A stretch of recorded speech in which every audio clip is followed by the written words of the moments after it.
Hello everyone, welcome to episode 12 of the campaign log. I have missed a week, so we're gonna have to cover a lot. So it's gonna be a bit of a longer video, but that doesn't seem to matter much anyways. So last we left off, they were making genie wishes and doing their downtime and buying and selling things. I'm not sure if they had finished their third wish by that video, but in case they haven't, they wish to have permanency free of movement on the party, but the monk already had it, so he got a different spell called Oracle's Vessel, which gives the benefits but not the downsides of an Oracle's Curse. He chose the reclusive one, so he got a ridiculous amount of spell resistance. 53 to be exact. So it's effectively spell immunity for non-bosses. Of course, there's still plenty of spells that don't require SR, and he can always be, hit by stuff. If something can hit an AC of, looks like he's near 60 now. I think they've leveled up at least once, maybe twice. I think twice. So the monk, for his level 11 feat, he chose a story feat called Nemesis. So I'm gonna have to make a Nemesis for him. I think it's going, so the monk worships his god is one of the inevitable lords, so lawful neutral outsiders. So I was talking, but I was kind of thinking out loud in the general chat with text in this on the Discord. I was thinking, it should probably be like the champion of a Protean Lord, and then along with the completion goal, +2 inherent bonus, and getting more of the base benefit for this feat. He'll probably also end up being the champion or the third option for his own patron, which we'll see how that goes. Additionally, the Skull also took their first transformative. It was the Ice Elemental transformative that they found in a loot chest in the secret monastery basement from fighting the Ronin. The Skull got +5 strength, +3 dex, snow vision, an EX ability that lets you see perfectly in snowy conditions, improved initiative and vital strike as bonus feats, plus 0.5x ability mod to weapon damage rolls, which is useful for them, a +3 to initiative, a +6 on ranged attack rolls, +1d8 cold damage on all weapon attacks, and a supernatural ability that when they deal cold damage to a creature, that creature must make a fort save based on their constitution modifier or be staggered for 1 round. And they gained the cold subtype, so they're immune to cold, vulnerable to fire. Along with that, so this was the transformer. So I was like, hold on, how much initiative did they gain? Because it's +4 from improved initiative, +3 from just the dexterity chart, and +3 dexterity, which is +1 initiative. So they gained 8 initiative from the one transformative. The final thing that we need to cover, I didn't close it, did I?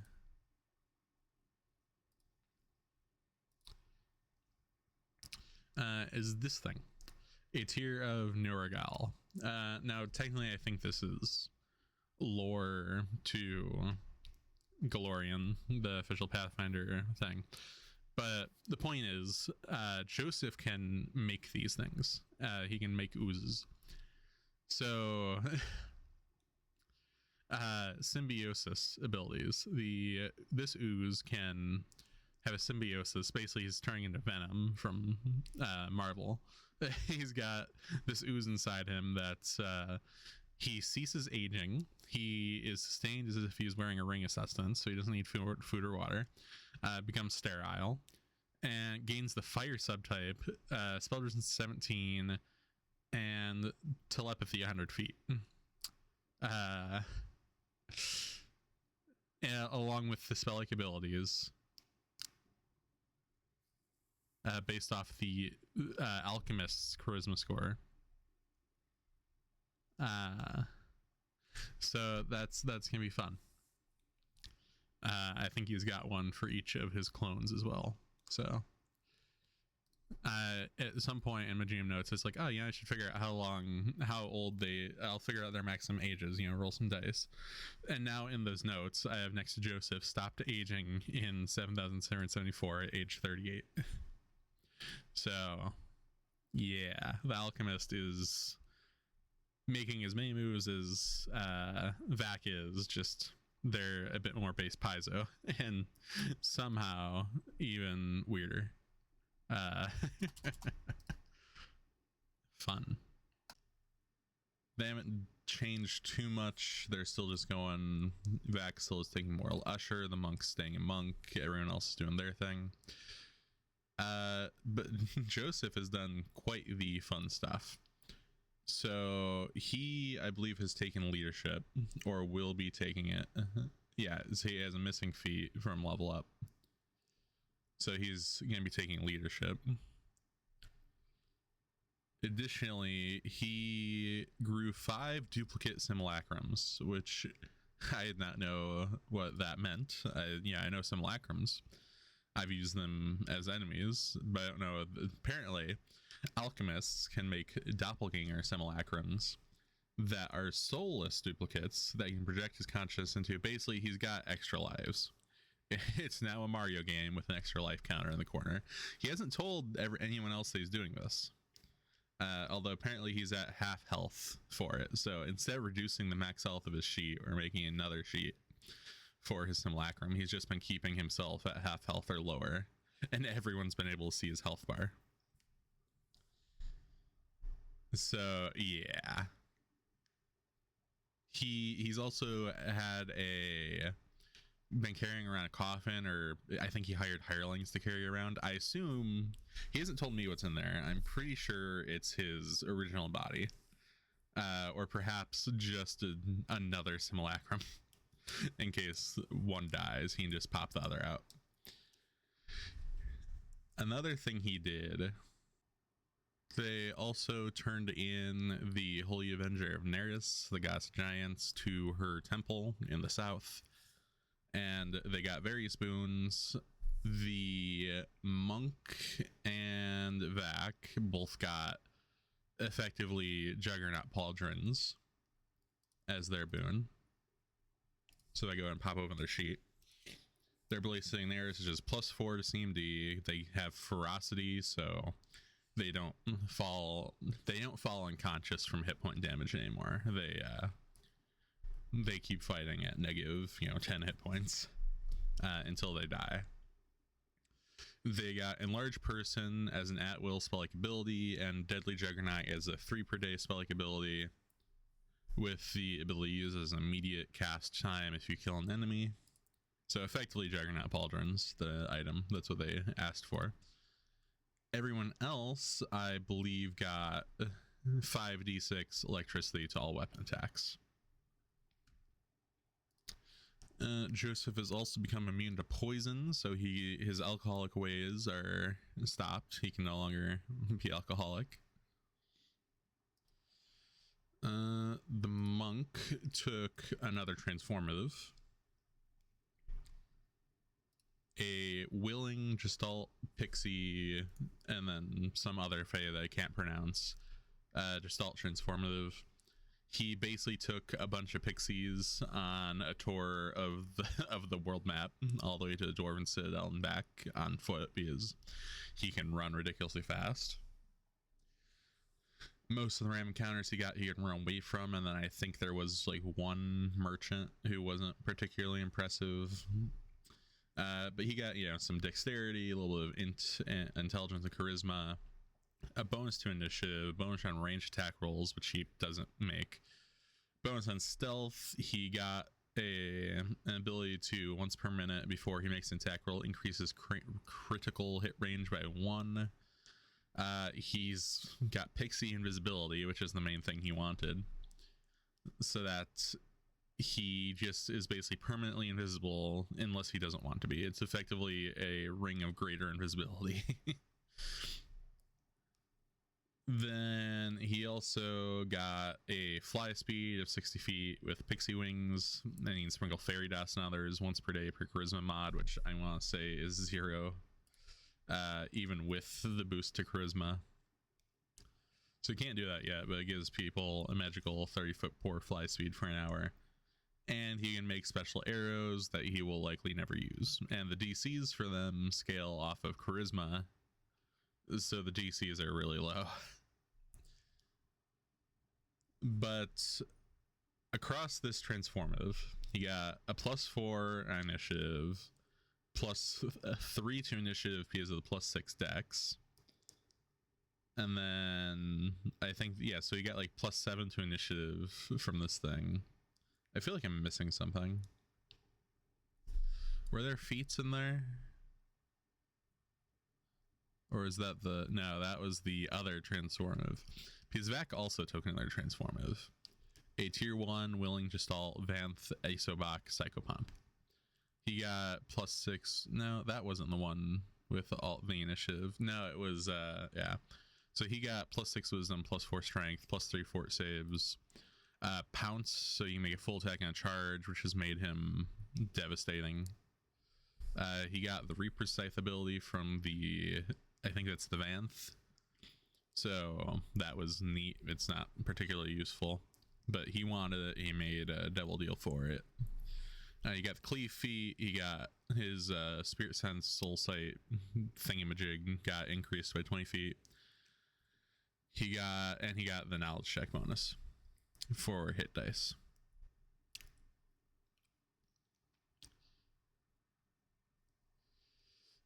They did keep me up one of the weeks until like 3:30 in the morning after the session, just hanging out,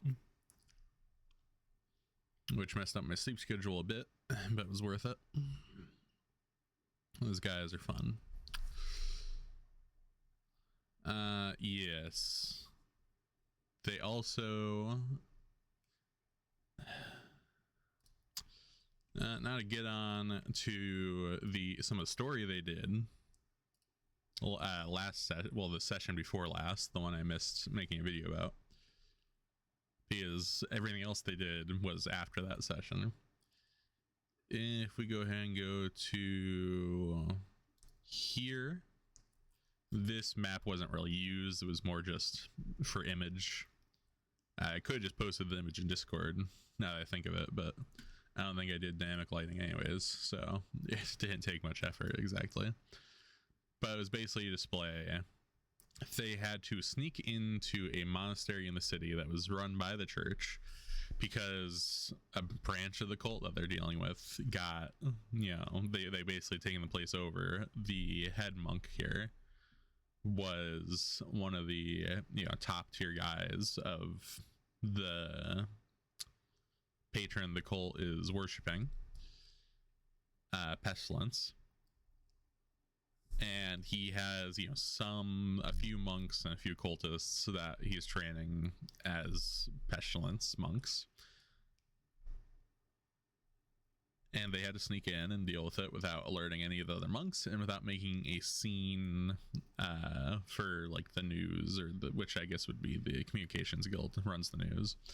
They didn't, basically the church needed to cover themselves because they made a mistake, several, and just assumed everything was fine, and all of a sudden one of their own organization's pieces was run by the cult right under their noses.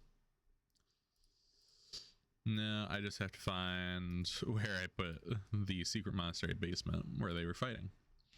So this is where they were. The Ronin Kairos Master Rodents was the cult leader here. One of the second of the 3 second commands of the cult after Lady Winifred Rustyard that they already dealt with, who was an anti-paladin. This guy was a level 15 monk with the Monk of the Four Winds archetype. He had 180 hit points. He was fairly tough because his AC was high enough that the party monk had difficulty, and I basically had to explain a feature of my world that I stole from Matt Colville, the Monk Masters. So, you know, Pestilence, I thought Rodents, may master Rodents. And it doesn't do much. It basically gives the not disease immunity, but I don't remember what the ability is called, that an anti-paladin has, where they can get diseases, they just don't suffer from them.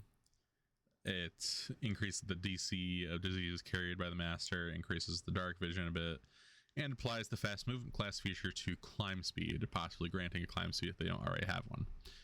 And it's basically, yeah, if you defeat him in solo combat and a challenge, the master title will transfer to you. So they mazed the Ronin because his intelligence so low. They mazed him with a scroll. That was their somebody's surprise round action. And Victor was not able to come. His player I think he was getting his wisdom teeth removed or something. So he wasn't able to make it to that session.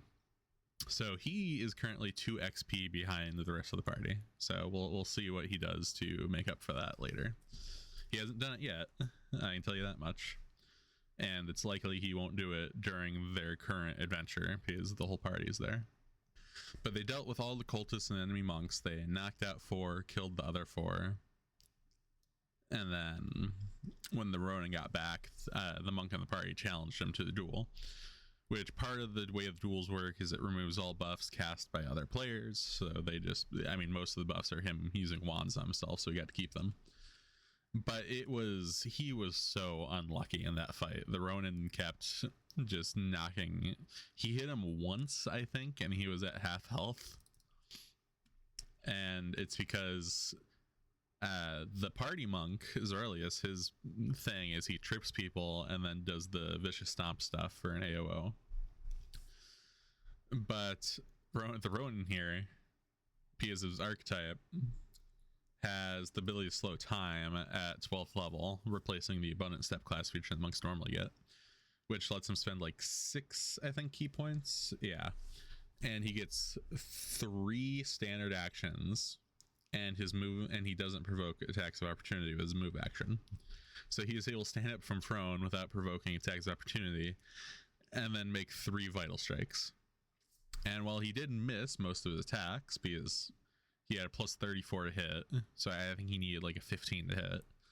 When he did hit, it was devastating because it did a lot of damage.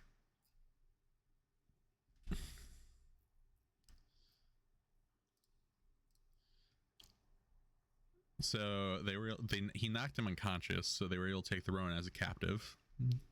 And the Ronin there's the High Priest of the Pestilence, the Champion Pestilence, which they haven't dealt with yet, and then the Ronin, which is the Pestilence's 3rd option, because every patron god, etc., has 3: High Priest, Champion, and 3rd option that is unique to each being.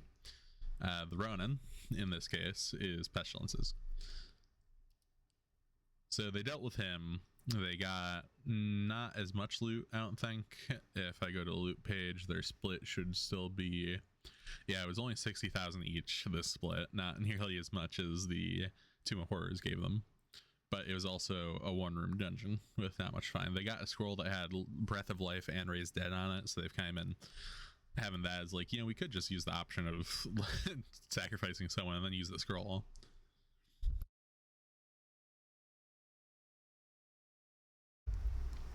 They haven't done it yet, but they had the idea several times.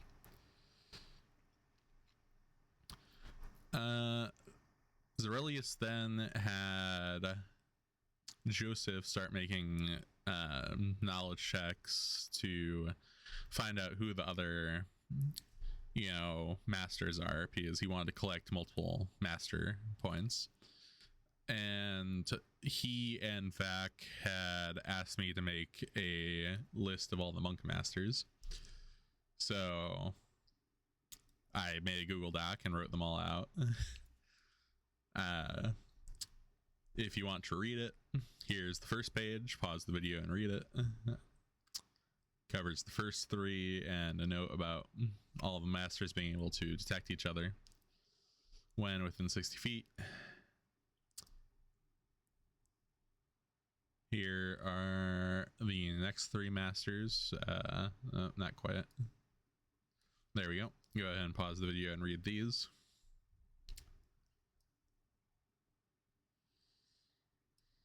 The next three. And the 10th one, because I only have 10. I thought of others, but they weren't interesting, or they didn't have abilities that would really work for them. So that ended up being 10. And now he specifically, he wanted Ravens because it grants, he already has a fly speed from the Pixie Transformative, but he wants a better fly speed. He wants the +1 maneuverability, which I think was the Raven, and then he wants to apply his movement speed bonus, his fast movement bonus to it.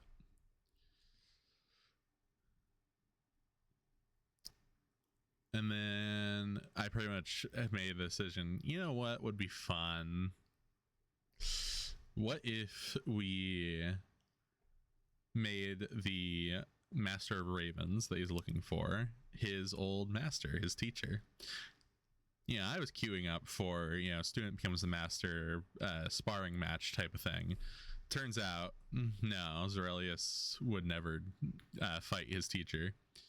And now he's trying to set up a trade for it. Basically, he finds another master, knocks him senseless, or, you know, bargains with him, brings him here, gives his Master Rodents to a fourth person, takes the Master Ravens, the master that he brings to trade, gives it to his old master, and then somebody ends up with rodents afterwards.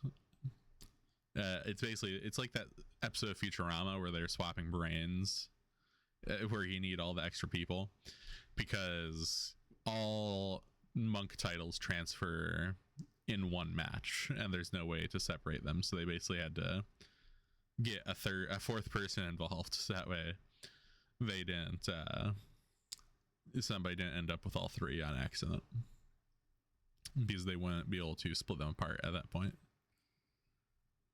So he hasn't done that yet, but but Joseph was able to make the knowledge local checks for the Master Scarabs and the Master Locusts. Now, the Master Scarabs is pretty neat because it reincarnates when you die, and if you don't die by a challenge and lose the title.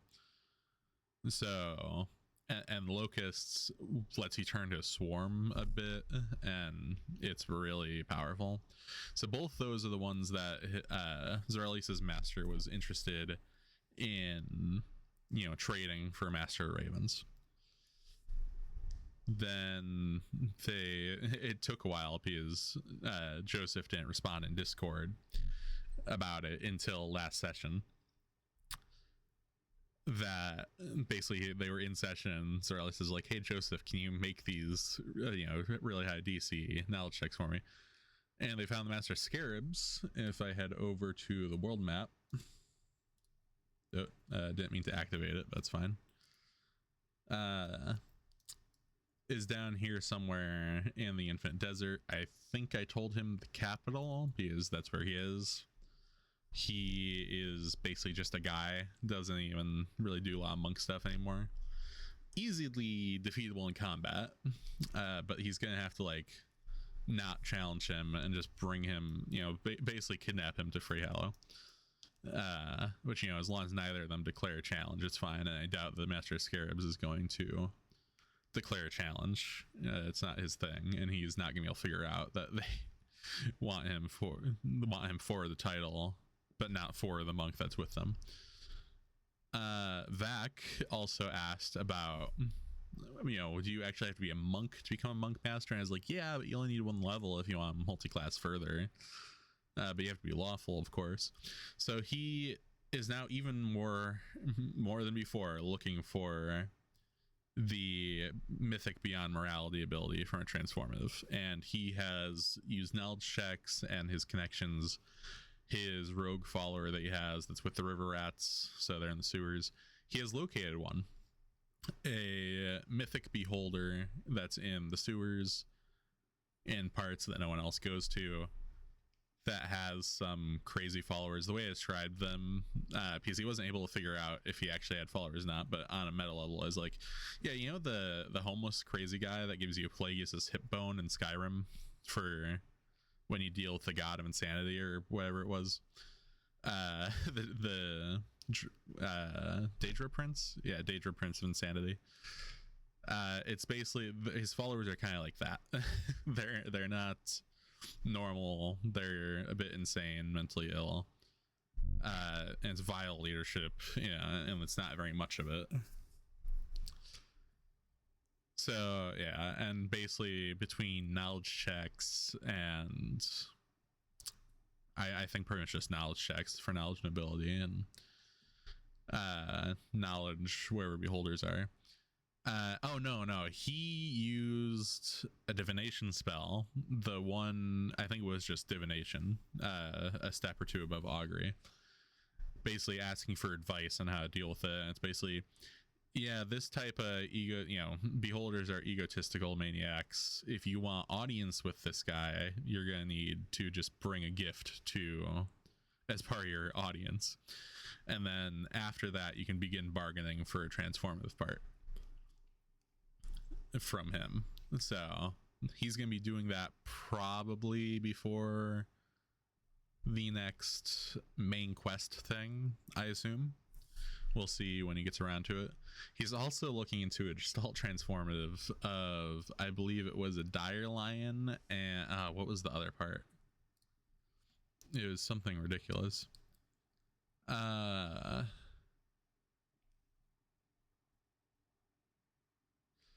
devil monkey, which, let's just look at this. It's a huge size animal, which is why he wants it, because he wants the beholder transformative to make him permanently large, and then he wants the just all big animals thing to make him huge, and he also wants to awaken this just all animal and retrain them into alchemist levels for the vestigial arm discovery twice. So he's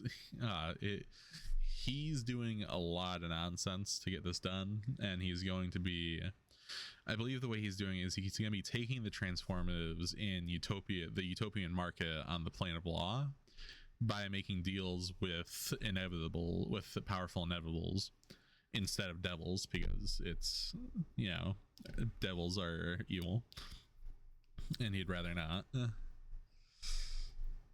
To manipulate fate if it goes wrong in the first place, because he's already giving himself extra rolls with the hero points potions. So he is basically trying to make it as cheap as possible. But he hasn't gone there yet. He hasn't started bargaining. He needs to get the transformers first, which the one he's basically having to manufacture the creature that he's getting the transformers from, which I really should have thought of, because I got the transformers from my GM in my weekend game. They were his originally. I designed my own charts, but that's besides the point. They're from his world. How did I never think of designing a creature to get a transformative from, and like it seems so simple to think about, but it just, nope, didn't think of it. Might not work as well on my end though. And then he wanted the Dire Lion and a huge animal, so he was thinking some kind of huge dinosaur with a fly speed and wing attacks, or a huge sized crocodilian / reptile with swim speed and tail attack. Because he's basically he wants like the full set of natural attacks like a dragon, because he's a dragonborn and he's doing dragon stuff. But he also wants to be a quadruped centaur like creature. He's basically becoming like a super chimera or something. Is that the right, or is that the one with the dragon head, the lion head, and the ram's head, and the snake tail? That I always get, I think so, because I think I confused it with Manticore for some reason first. Or not Manticore, the thing with the lion body and like eagle wings from Egyptian mythology. That's why I was getting it confused with. But I had recommended him the thing with the dragon, lion, and goat head, and he wasn't super interested in that. He wants something more specific and something he's pretty much just building out of stuff in nature. If I want to kind of interrupt his neutrality stuff, which it won't matter once he gets beyond morality, but I might make him make a amalgamate, which is a thing from my world that I made up when I was trying to write books in my world and got bored. But basically combine two species at birth. It's, you know, evil necromantic soul magic. You're fusing two souls together and two bodies together, and it messes them up mentally completely. But I should have made him do that to make a gestalt between two random creatures that shouldn't be able to interbreed to make gestalt versions of them. And I might still do that. I might be able to do that if I haven't. We'll see what happens. But now that I've had the idea, I think I'm gonna make him do it. See if he goes through with it.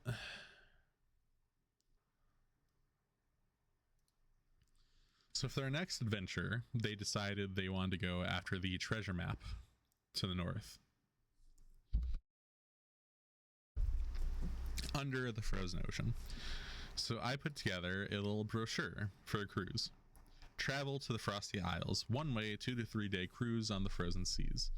The ship is kept warm enough for casual clothing and equipped with ballistae to defend off monsters on the ice.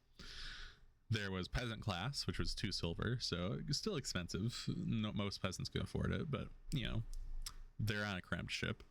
Sleeping quarters on the lowest floor of the ship with provided clean hammock with 1 hot meal a day and dried rations available for breakfast. Next up was traveling style, which is 5 gold with limited availability. There were 60 hammocks for peasant class, but traveling style had like 7 beds, and then the add-on private room one available for a total of like 8 to 9 people that could be in it. Sleeping on a mattress with clean sheets, blankets, and pillows on the second deck with 1 hot meal a day and dried rations available at any time. Access to the baths where the water is changed twice daily when there were 4 bathtubs. So just barely enough for everyone to get clean water. Depend if they stagger their baths enough. Of course, there's just 1 big room with 4 tubs and a bunch of curtains, so not super private. The private room was an additional 2 gold, and it would be basically 2 people sharing a private room on the lower deck. Joseph took the private room. Him and his coffin were in there. The monk kept trying to figure out, like, and ask, like, hey, what's in the coffin? I want to say the monk and the Skald both took peasant class. Vac, I think he took peasant class, but then he was basically, so he said he bought a demi plan, and he has 1 permanent portal in his shop that he's putting together, and then in the back room, and then he's got another permanent portal in a folding tent that he has that he also put inside a wagon that he had. I think true polymorph, or is that a polymorph any object? So that's what it's called. Into steel, and basically to make sure the wagon didn't weigh too much, we had to make the steel version 1/3 as thick as the wood version, so it had like slightly less hit points but a lot more hardness because it's steel, and then it weighed the same by making it much thinner. The next up we had Life of Luxury 10 platinum, and Victor, I believe, is the one who bought that and got himself a luxury room for 10 platinum. Private room with fine high elven bedding, private bath with hot water, 3 hot meals a day, and a private dining chamber, both on 3rd deck. Comes with complimentary bottle of our finest sparkling wine and servant to carry your luggage and fetch things for you. And then there were some universal add-ons, 1 gold for unlimited wheat ale, so better than the cheapest stuff they had. Well, it was the cheapest stuff they had on board, but much better than the cheapest alcohol you could find. And then extra blanket for people who have trouble staying warm, and you know those people that can't stay warm while they sleep to save their lives. So you can get extra blankets. There was like a food menu here. Oh no, they did have grog on the copper or on the ship. It's the cheapest alcohol known to peasant kind. And they also had extra rations for peasant class because they don't get unlimited rations like the other classes do. And there was like fancy food that you could buy if you were if you were traveling in style but wanted some better food. And the monk asked me in between sessions, because that's when I posted this, hey, how much would it be to just make this the party ship and have full open bar for everyone? And I was like, well, what do you mean by open bar? Do you mean you want to buy everyone the unlimited booze package? Because, you know, that's 70 something gold. That's how many people are they can have on board. But if you want everyone to have unlimited access to the dwarven whiskey and fine wine as well, it's going to be, I forget how much gold it was. It was a lot. Yeah, here it is, 1,500 gold pieces.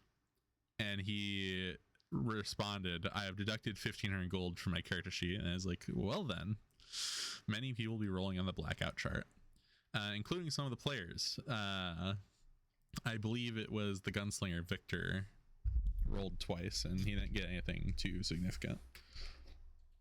I think he slept with somebody, and then I don't remember what the other one was. It wasn't something that affected long term or anything. And of course the monk kept trying to get the captain drunk. And if I head back to the table, head over here to on the ice, we can see the ship. Here's the top of the ship with the ballista and crew. Over here we have the crew quarters, the captain, Ambrose. Now, I don't know where I got the name Ambrose. It wasn't from the RAM name generator. It just was like a memory. But I Googled it and couldn't find anything. There was like some football player and then some guy from the Civil War and that were named Ambrose. And it's like, yeah, that doesn't sound right. But, you know, no pop culture things or major historical people popped up. So it was kind of like, I wonder where I remember it from. Maybe, I don't know. Maybe it's from like Wind Waker or something. Some guy, some side character. But yeah, he's got like 3 levels of Unchained Rogue with the pirate archetype. He's a retired pirate. That's why he used Captain Morgan as the photo. He's got the Corsair archetype for Swashbuckler for 2 levels, which Corsair doesn't do anything till level 3, but it's the thought that counts. And 4 levels of the Prestige class Shackles Pirate, which on the D20 PFSRD is called Coastal Pirate. So he doesn't have anything too particularly great. He navigate maelstroms, he's got sneak attack and stuff, but you know, nothing too much. Let's see. Yeah, so they all walk past him. He, you know, gave a greeting to Mr. Life of Luxury. This is the kitchen, which the hot meal that's advertised is just, you know, mystery stew with some meat in it of some kind. But here, if we go to dynamic lighting, you actually see the outline for the private room for the Life of Luxury, that they get to eat the good stuff while everyone else is out here. Here is the Life of Luxury room, by the way. I mean, just look at that bed. Doesn't it look nice? It's got a rug, it's got its own private tub, whatever that is, a makeup station. And the servant. Now, this asshole. So he was a character in a previous campaign. None of these players were in it, but as you can see, he is a rogue of the Unchained variety. I didn't finish rebuilding his character sheet because it was in Mythweavers back when I used the Roll20 tabletop. But he was an absolute nuisance. He was a hireling for the party in the Rosegrove College of Magic campaign that I ran, and he was supposed to be a trap finder. But the way I was running it, he didn't spot trap. He didn't, you know, make a perception check for traps unless someone told him to. Because, you know, hireling only does what they're told, and not anything extra. He pushed someone down the stairs one time because they made fun of him, and then he, at one point, I was able to use him to distract the war priest in the party, which is their only non, like, just basically mage or priest. It's basically the only non pure casters, so the only tank in the party, the only frontliner, the only healer. And everyone and all the casters, like the three of them, had to deal with some monster. I think it was some kind of ooze. Doesn't matter. The point is they didn't have their tank and they took a lot of damage, and it was hilarious. Let's see, then there's the traveling style beds, the private room where Joseph and his coffin were, the middle class baths, the 30, you see 30 hammocks here, but they're double decker, so there's 60 hammocks total for peasant class, and there's ship crew guarding the barrels of alcohol. So all around, it was a fun time. Oh man, what did he roll on the blackout chart? I can't remember. And he rolled in the table, and I've cleared the log several times since then. Here, let me pull up the chart itself and see if that jogs my memory.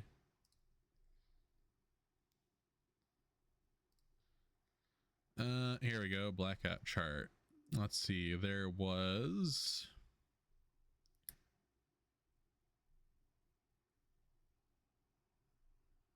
he gained a new drinking friend, which I believe ended up being the party's Skald, because that was the only bard on the ship, and he rolled a bard as his new drinking friend.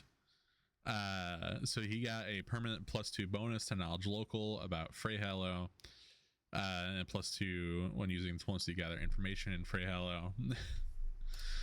And then his other one was slept with someone, and it ended up being yes, a normal person, except they have an STD, so he had to roll a fortitude save, but you know, his fortitude's +20 and he rolled very high, and we were like, oh well, I guess you don't have to worry about it. And then we started making jokes about magical diseases of the variety. Let's see. Right, so the ram counters they rolled were nothing that the ballista couldn't handle. They didn't roll any elite encounters. They didn't roll any traveling merchants. So if we head over to let's see, it would be this one. So on their way, so they went from the main city to a small town to here. So they had to roll a couple of encounters. Like they stayed in a tavern at the small town overnight. And one of the ram encounters, if I go back to the tables and pull up the ram encounter chart, here we go. Ocean ram encounters, frozen. They got I believe a Selkie, or no, it was a Nereid. So, you know, they come across, 20-foot radius circle of no ice. It was melted. And in the middle of the circle, standing on the water, as a naked woman. And they had to, beguiling aura. Any creature attracted to woman runs the risk of being beguiled. I kind of skipped over the part and just said, everyone make a will save, because, I mean, come on. So creature fails the will save, which two of them did. Joseph did, and I believe the Skald was the other one, but the Skald re-rolled, and I don't remember how they re-rolled. I think right, the monk has an ability to force people to re-roll saves when they fail them now. So they don't even have to use the hero point potions anymore. It just costs key points in an immediate action. So the Skald rerolled their save, they passed. So it was only the alchemist who was then fascinated and then had to deal with a suggestion spell-like ability, failed to save against that, was told to walk into the water, in which case he would have been drowned. But thing is, the other players don't know he has backup lives, so Victor's like, hey, can I just shoot her? And I was like, yeah, there's none stopping you. So he just shoots her. She dies in one hit because she's a CR10, and these guys are 4 level 11s and a level 10 who's 2 XP behind. But they don't have that much health. I think he did a full attack as well. It did take the full attack to kill her, but still, he had a gun. It kind of just completely destroyed her. The only reason she was any threat is because she has mind affecting abilities. So they dealt with her. They moved on. I don't think they had any other random encounters. There might have been like an ice elemental that they one shot or something. Nothing important. You know, they didn't roll a dragon. They didn't roll the Leviathan chart, which was only 100 on the random encounter chart, of which the options were a Kraken, a Sea Serpent, an Aboleth, a very old or older Brine Dragon, a Scalia or Charybdis, which are from Greek mythology, which they're just monsters that there are multiple of in D&D and Pathfinder. But these are the ones. One of them sat at the bottom of the ocean and had like this big whirlpool. The other one sat on the top of a cliffside and like ate people off the top of ships. In that one pass, they're like right next to each other. And there was something called a how is this even pronounced? Bekekijiria, Jira. Basically it's an colossal aquatic undead CR17. It's a zombie whale. That's all it is a zombie whale. So you know,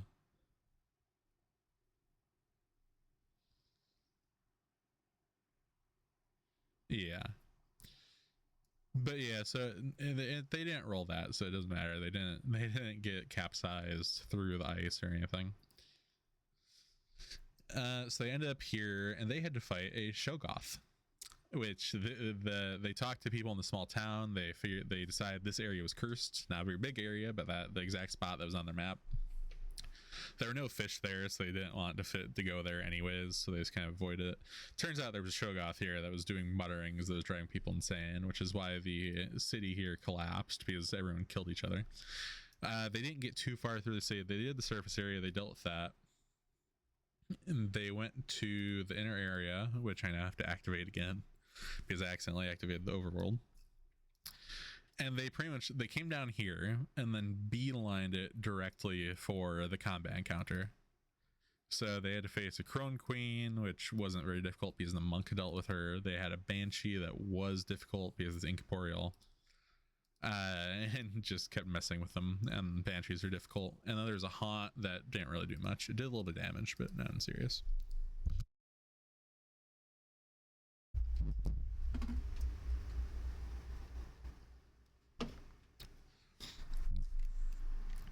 So they got down here, they killed them. It was like, seriously, neither of them have any treasure. And I was like, well, let me double check their stat blocks. But no, the Crone Queen's a magic user, the Banshee's incorporeal, and the Haunts don't have treasure. They don't have equipment. So no, you haven't found any loot yet here on your treasure map, and you've had 2 difficult combat encounters.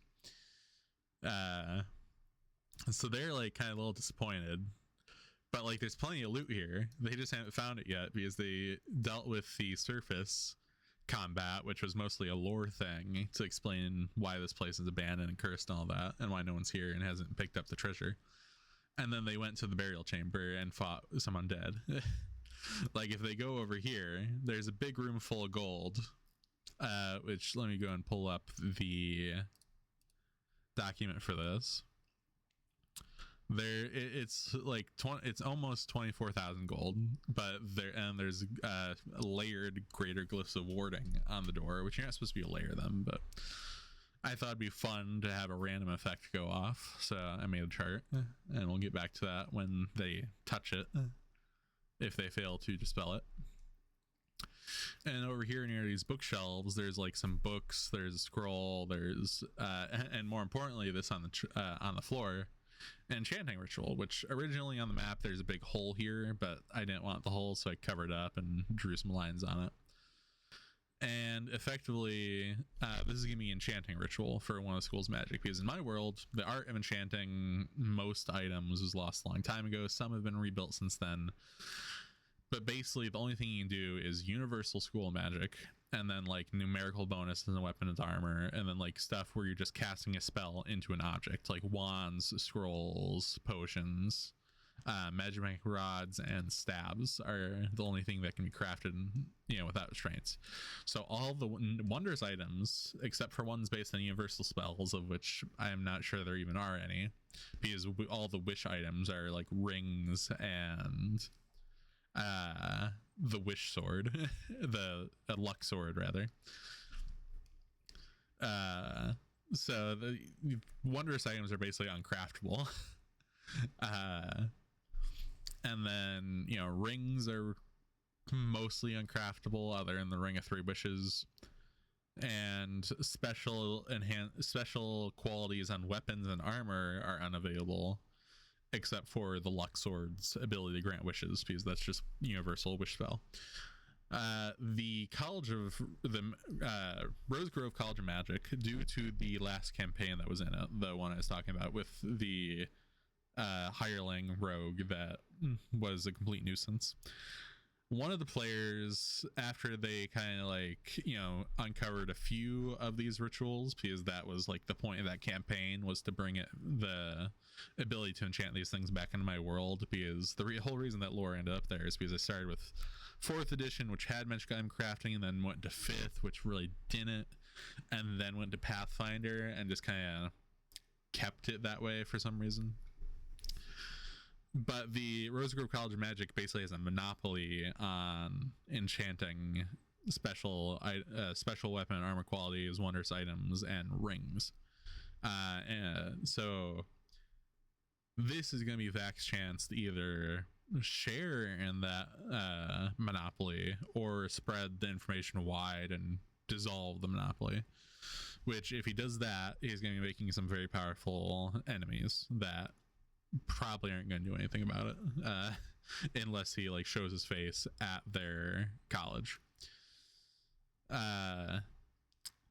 So yeah, he's basically going to roll on a chart. It's a D8 equal chance each school of magic, and then his crafting followers are going to be able to craft magic items from that school of magic, assuming that his cohort that he brings with him everywhere can make a DC 25 spellcraft check to identify it, which he really should be able to. I think he has over plus 25 to spellcraft. So yeah, he's gonna love that. And there's also a secret treasure room back here with a ton of stuff in it. So yeah, that catches up the past 2 weeks. I've been recording for nearly an hour, and my throat is beginning to hurt. So, and I gotta run D&D tonight, so this is gonna have to be the end. See you next time.